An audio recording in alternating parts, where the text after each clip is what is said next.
If you look at the graphs, we are way more depressed than ever before, reportedly so, at least.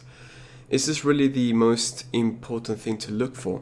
Isn't the better question, do we live better than before? Because yes, we may be more depressed, but at least we're not dying of poverty or famine and things of the sort. While it is true that at the end of the day, what matters is how we feel about things, because you could live a longer life and be depressed for the whole journey. So what kind of life would be better? One that's more fulfilling but shorter, or one that's like you're entrapped or enslaved into this prison of a life and then you're dragging it out for longer and every day is just mediocreness and sorrow? Well, it's a tough conversation. To be honest, I'm not here to debate on whichever is better or worse, but I'm just here to say that even if we were less depressed before, it wasn't necessarily better, because there was pluses and bads, and anyway, it's one headache after the other, always. And you're probably familiar with the quote, easy times create soft men create tough times create hard men create easy times, and then it cycles. Well, it's true, and that's what's happened so far. The times were tougher, and we had poverty and all that stuff, but we managed to overcome it and thrive and have all of these things together, all this cooperation. And then what happened? We're following these wise words, and what was happening? The times became easier, and the men have become softer. Now, reportedly so, there's a lot more depression and different types of troubles in the world. The troubles were much more so physiological and, things of the sort before. It was famine and it was your healthcare and all of that stuff, the plagues. We had no medicine essentially. Now it comes more from our own realization and as well as our own shell. What is a man? What is a woman? How do we act as such? We have a dissonance in our character and our nature and what we should be, which is now causing a lot of distress.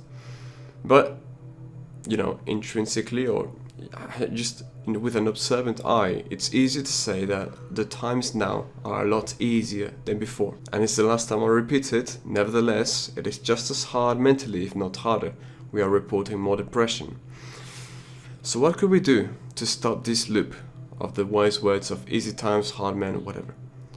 Well, I've been studying Stoicism for a while now. Paraphrasing everything, what Stoicism is self-governance and being in control of your emotions and etc. Not letting the outside world affect the inner. Now the video should be titled something like prepare for war to avoid it, or maybe if you want peace, prepare for war. I would have titled this video something like that. Now what I mean by this is, if we want to break the loop finally once and for all, we need to stop allowing the easy times to make us soft men. What Stoicism does is, besides from self-governance, there are practical steps to becoming a stoic man. You put yourself through things that make life a little tougher for yourself. I remember I first got into it after a breakup, and I was watching these tutorials and stuff on YouTube, and it said things like sleep on the floor, take cold showers. I started doing a bunch of uncomfortable things, and my problems became less troublesome. The fact that my heart was hurting wasn't as, as bad as the fact that my back was hurting, sleeping on the freaking floor. But it's essentially you become more grateful in the things that you do have, and you worry less about the things that are not so much so a big of a problem as we make them out to be in today's age. Another exercise is to zoom out, see yourself in your room, then boom, zoom out, see yourself in the house, zoom out, see yourself in your road, and then in your city, and then in your country, and then in the world, and then in the whole cosmos, and realizing how tiny of a speck of dust you are in the whole. When you do this, you will find more soulagement, as we say in French, more relief. The main problem with depression today is people that don't feel comfortable with themselves, that feel like they are lacking resources. There are a million reasons. But if you give yourself, look, it's not kind of running away. If it's causing hurt to you, it's a good thing to avoid, right? So maybe if you could misplace that focus of attention that you have internally, and instead of focusing on the fact that I don't have many friends, for example, then you could go and put yourself through discomfort, right? Studying a lot of long hours. Oh no, but there's no stimulation. Well, fine, put yourself through it. Suck it up, kind of thing, right? You put yourself through tough times and you become a tougher person. Sooner or later, you will realize that people are attracted to things that are tough, to things that convey trust, and you will be a man of inspiration, a woman that's inspiring to a leader, and becoming this way will make people more attracted to you. So simultaneously, your other problems that that were once such big problems in your head or heart will also disappear, practically speaking. As a case study, if we take a look at history, some of the most prosperous times were before the Crusades, right? The religions were like in peace together and they lived whatever.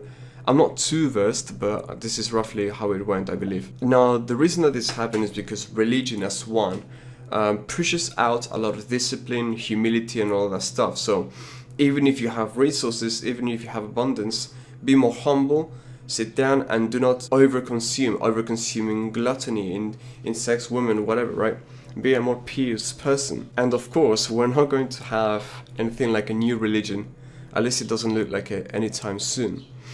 But what we can, so we don't have like the momentum of like, this was when Islam came around, right? Boom. And then Islam, Christianity, and Judaism, they came together a little bit and they were in peace for some time, again, before the Crusades. That's not going to happen again. We're not going to have a new religion. Neither are we going to suddenly say, hey guys, let's cooperate. We do have something though. We have this wisdom, we have history, we have practices that we can put into action, put into play. If you become a warrior in a garden and you prepare yourself for anything that comes around, you will be prepared, right? There won't be a hard time because the hard time would have become normal time. In the rest of your days that there's easy times, you will be putting yourself in a hard mode. This does not mean, be forewarned, that you can't enjoy life. Many people that reach, a certain status have this discipline that put themselves through a lot of hard work. They enjoy their life. It's not like, oh, I'm trapped and I'm doing this as a process to eventually get there, and only when they get there do they enjoy themselves. If they did that, they did things wrong, in my opinion. I think if you devote yourself to something that you enjoy, you will eventually reach success, or at least enough to sustain yourself, right? To make some money. And if you're not making money, you're not doing it smart enough, right? If you're passionate about music and you like playing the guitar, then play some gigs or whatever. Put some music out. You don't have to be the next, Ed Sheeran, but what you can do is become the next guy that makes enough to make a living and to eat food and to do the thing that he loves and is passionate about. And you will be devoting yourself to this thing. Therefore, you will be developing the ability of stoicism, of having self-governance, and little things won't affect you because you will know that at the end of the day you have one thing that you need to focus on, right? And it won't be like, oh, but my friends don't like me, my girlfriend left me, my family don't talk to me. You won't have all these things you're dependent on. You have yourself that you're dependent on. And we can fail ourselves, but with stoicism and self-governance, it is much less likely. A final time, we're not going to have the momentum of a new religion or of a new cult or anything like that. But if you become an example in yourself to follow, you will motivate those around you. If you spread the word, you will motivate those around you. If you like this video, or if you agree to some of the concepts, give it a like so it gets pushed to more people. I do have a community. You won't become the next religion or anything like that. But this community is going to be, it's with that intent to become better and to put yourself through difficult moments in order to grow more as a person. So join that link in the description if you wish to. Strive to be 1% better every day, and much love. Quick reminder to fix your posture and take deep breaths into your diaphragm from your nose.